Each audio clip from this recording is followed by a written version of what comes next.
ఫిరంగిపురంలో వాలంటీర్లకు వందనం కార్యక్రమంలో సీఎం జగన్ పాల్గొనుండగా ఈ కార్యక్రమాన్ని విజయవంతం చేసేందుకు అధికారులు వైసీపీ నాయకులు భారీ ఏర్పాట్లు చేస్తున్నారు. సీఎం జగన్ గురువారం తాడేపల్లి నివాసం నుంచి 2.45 గంటలకు హెలికాప్టర్లో బయలుదేరి Phirangipuram Saint Paul's high school ground కు చేరుకుంటారు.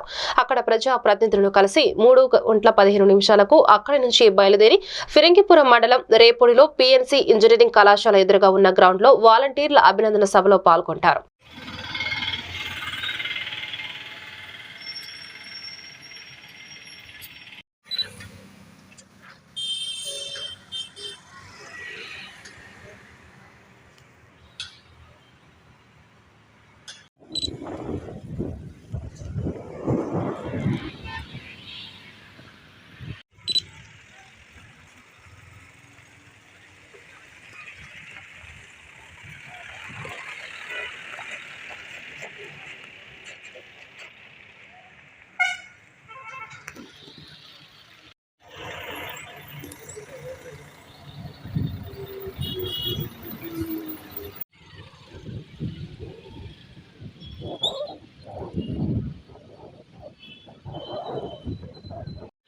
Ready.